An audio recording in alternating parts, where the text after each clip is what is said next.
रावण के मृत्यु के बाद क्या हुआ मंदोदरी के साथ।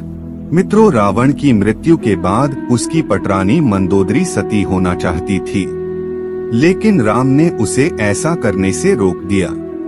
मंदोदरी बहुत धार्मिक थी और ज्योतिष की प्रकांड विद्वान भी।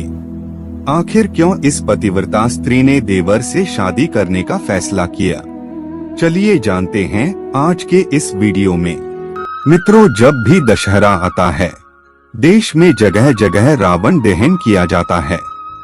युद्ध में रावण की मृत्यु के साथ ही जब राम की जीत होती है, तो उस दिन ही हिंदू धर्म में जीत की इस खुशी दशहरा त्योहार के जरिए जाहिर मनाया जाता है। रावण के परिवार में दो लोग सीता के अपहरण और युद्ध के खिलाफ थे। वो थे भाई विभीषण और पटरानी मंदोदरी। दोनों बिल्कुल युद्ध नहीं चाहते थे और लगातार रावण को सीता को सम्मान पूर्वक राम को लौटा देने के पक्ष में थे, लेकिन ऐसा नहीं हुआ। लड़ाई हुई, उसमें रावण मारा गया। इसके बाद राम ने लंका का राजपाट रावण के छोटे भाई विभीषण को सौंप दिया। लेकिन क्या आपको मालूम है कि रावण की पटरानी मंदोदरी का क्या हुआ? आखिर क्यों उसने विभीषण से शादी का फैसला किया? मित्रों, इसके पीछे एक लंबी कहानी है। पुराणों की एक कथा के मुताबिक मधुरा नाम की एक अप्सरा कैलाश पर्वत पर भगवान शिव की तलाश में पहुंची। तलाशते हुए जब वो भगवान शिव के पास पहुंची तो उसने वहां पार्वती को न देखकर शिव को रिझाने के प्रयास शुरू कर दिए। जब कुछ समय बाद वहां पार्वती पहुंची तो उन्होंने मधुरा के शरीर पर शिव की भस्म देखी और फिर वो क्रोधित हो गईं। पार्वती ने मधुरा को श्राप दिया कि वो 12 साल तक मेंढक बनी रहेगी और कुएं में उसका वास होगा। मधुरा को अपनी गलती की कीमत चुकानी पड़ी और असह्य कष्ट का जीवन शुरू हो गया। जिस समय ये सारी घटनाएं घट रही थीं, उसी समय कैलाश पर असुर राजा मायासुर अपनी पत्नी के साथ तपस्या कर रहे थे। दोनों एक बेटी की कामना के लिए तपस्या कर रहे थे। 12 वर्षों तक दोनों तप करते रहे। इधर मधुरा के शाप का जब अंत हुआ तो वो कुएं में ही रोने लगी। सौभाग्य से असुरराज और उनकी पत्नी दोनों कुएं के नजदीक ही तपस्या में लीन थे। जब उन्होंने रोने की आवाज सुनी तो कुएं के पास गए। वहां उन्हें मधुरा दिखी जिसने पूरी कहानी सुनाई। असुरराज ने तपस्या छोड़कर मधुरा को ही अपनी बेटी मान लिया। मधुरा का नाम बदलकर मंदोदरी कर दिया गया। उसके बाद असुरराज के महल में मंदोदरी को राजकुमारी का जीवन मिला। वो अपनी नई जिंदगी में बेहद खुश थी, लेकिन इसी बीच उसकी जिंदगी में रावण की एंट्री हुई। मंदोदरी के पिता मायासुर से मिलने रावण पहुंचा। वहीं उसने मंदोदरी को देखा और मोहित हो गया। उसने मायासुर से मंदोदरी का हाथ मांगा। मायासुर ने ये प्रस्ताव ठुकरा दिया तो क्रोधित रावण मंदोदरी का अपहरण कर लाया।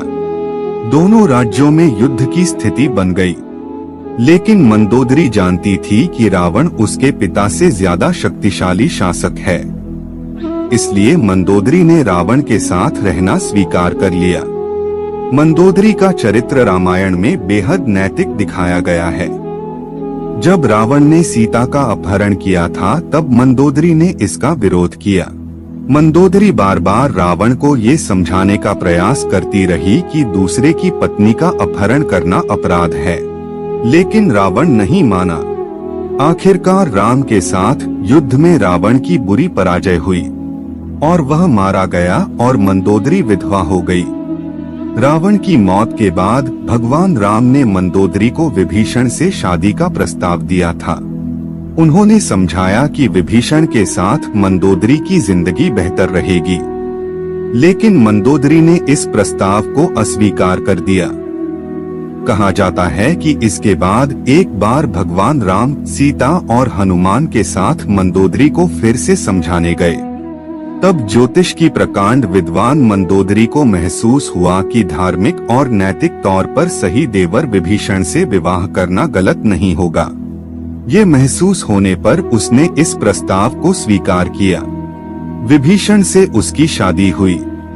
हालांकि रावण की मृत्यु के बाद मंदोदरी के बारे में वाल्मीकि की रामायण ज्यादा कुछ नहीं कहती, लेकिन रामायण के दूसरे वर्जन में जरूर इस बारे में काफी कुछ कहा गया है। रावण के मरने के बाद जब मंदोदरी विधवा हो जाती है, तब भगवान राम विभीषण को सलाह देते हैं कि उसे अपनी भाभी से विवाह कर लेना चाहिए। ये परंपरा उन दिनों मान्य थी, लेकिन विभीषण के पहले से कई रानियां थीं और वह इसके लिए तैयार नहीं थे। ये भी कहा जाता है कि अगर विभीषण ये शादी कर लेते तो उन्हें भाई की जगह लंका पर शासन का नैतिक अधिकार भी हासिल हो जाता। हालांकि ये भी कहा जाता है कि ये विवाह शारीरिक तौर पर पति पत्नी के तौर पर एक दूसरे के साथ यौन संबंधों की बजाय विशुद्ध राजकाज से जुड़ा था, क्योंकि मंदोदरी भी चाहती थी कि उसके पति के निधन के बाद लंका में स्थायित्व और समृद्धि रहे। वह राम से शत्रुता की बजाय मित्रता चाहती थी। रावण की मृत्यु के लिए उसने राम को कभी जिम्मेदार भी नहीं ठहराया।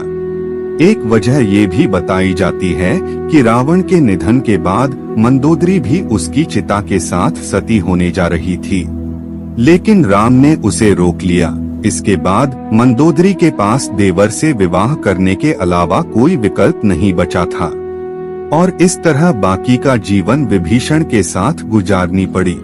तो दोस्तों, आज के वीडियो में बस इतना ही। उम्मीद है आपको यह वीडियो पसंद आई होगी। अगर पसंद आई होगी तो वीडियो को लाइक करना मत भूलिएगा। धन्यवाद।